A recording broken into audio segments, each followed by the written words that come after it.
Do you know Nezuko's favorite food? Or how strong and powerful she really is? Here are 14 facts you probably didn't know about Nezuko Kamado. 1. Did you know that Nezuko was only 12 years old when she became a demon? And since turning into one means becoming immortal, she still looks like a 12-year-old despite how many years have passed. 2. The age of her transformation could also explain why she is so petite. We've seen Nezuko change her size at will, but her default height is 153 centimeters, or around 5 feet tall. And looking at her family, we can tell that she doesn't quite have the tall gene, so we can't expect her to be absurdly tall either. At least not while she isn't in fighting mode. 3. Speaking of basics, her birthday is December 28th. Yep, Nezuko is a Capricorn, for those who are into astrology. 4. Did you know that Nezuko's exploding blood only affects other demons? I think it probably is because the blood demon art each demon develops tends to be related to some extent to the demon's past life or personality. Let me explain. Since the beginning, Nezuko has shown that she is definitely not like other demons. For one, she didn't stop caring about her brother and has always refused to eat humans. This is also reinforced by Urokodaki's hypnosis suggestions, in which he convinced her that all humans were her family and she should protect them. She is a demon who fights against other demons, so it makes sense that her abilities are only a threat to them. I like to believe that her blood demon art resembles fire because of her Hinokami Kagura family heritage, which we later discover is sun-breathing, thanks to Rengoku's father. But that's just me theorizing. 5. And now that we've mentioned Nezuko's abilities, there's a detail many people miss when watching the show. In the fight with Rui in Mount Natagumo, we can see that there are some drops of blood on Tanjiro's sword, or what remains of it. When Nezuko wakes up and uses her blood demon art to burn Rui's deadly threads, these drops start shining. Then, the whole blade takes this pinkish color and goes through Rui's neck way faster and smoother, which is surely just a taste of what Tanjiro can do with his sister improving his sword. Let's hope we get to see this combination of skills in the upcoming seasons. 6. We don't hear Nezuko speak after becoming a demon, except as inner dialogue in the battle with Rui, Blood demon art, exploding blood! And a couple of times in Tanjiro's mind. I want you to understand how I feel! But the question is, can she actually speak? It is said that she can, but she stutters a lot and doesn't form very long or complex sentences. There are some fan theories about Nezuko's silence and how it represents her perseverance in not losing her humanity, as well as not drinking human blood. Just like how Buddhist monks have their own vows of silence and other practices to train their self-discipline. 7. Usually when a human is turned into a demon, there are some significant changes in their anatomy, but Nezuko didn't change that much. Well, at least not in her default demon mode. Her eyes turned from this dark red that she shares with her brother to a very light shade of pink. Her hair used to be completely black, but the ends turned into this orangish color, and she grew fangs and nails that resembled claws. But I think that if you compare her human version with the demon one, they don't look all that different. Now, if we talk about her berserk mode, we have a different story. She looks way more adult and, curvier. A vine-like mark appears all over her body, a horn grows out of her head, and these marks appear around her eye and horn, but we've barely seen her like this. 8.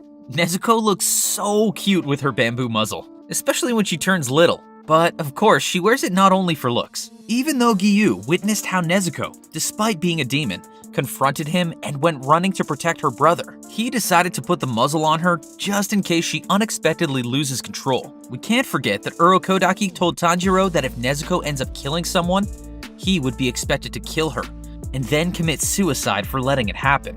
Which is interesting, considering that later in the story, Urokodaki himself and even Giyu put up their lives as a guarantee that Nezuko is not a threat like the rest of the demons. So the muzzle is a failsafe for everybody. It also helps her to disguise herself as a human, since it hides her fangs. She may look like a very unique human that doesn't always speak and wears a muzzle, but a still believable enough human. Except for demon slayers, of course. I've read in some places that Nezuko's muzzle can also be related to all the symbolism I've mentioned before, working as a representation of the control that she has to maintain all the time to fight against her demonic self. If this wasn't an issue, we wouldn't see her struggling to contain herself while salivating at the times she's in the presence of dripping human blood, working as a reminder of why Tanjiro started his Demon Slayer training and overall journey. 9. Nezuko's berserk form is extremely powerful. She gets so strong We can tell that if she was on Muzan's side, she would definitely be at least a lower rank moon. I mean, after she turned into her berserk form, also known as her awakened form, she crushed Daki as if it were nothing. And Daki even said that her recovery speed was as fast as Kizuki's. Not only that, but in this form, she is able to control her blood to the point that it helps her maintain control of her cut limbs and even reconnect them to her body and keep fighting. If Tanjiro had to fight a demon moon with those abilities, he would absolutely have a hard time defeating it. 10. Yes, this all sounds awesome, but it has its downsides.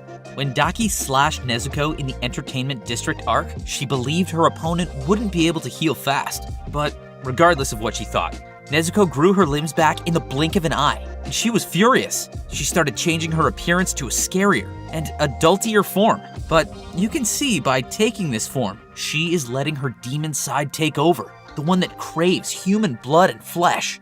She gets way stronger, yes, but at the expense of her humanity and self-control. We even see Tanjiro struggling to get her back to her non-berserk form. After beating Daki, Nezuko tried to attack a human for the first time. Her brother managed to stop her, but she kept fighting. He was only able to calm her down and awaken her humanity again by singing an old lullaby their mom used to sing. 11. Did you know that Nezuko's favorite food is konpeito? These are little sweet candies that look like tiny orbs and come in different flavors and colors.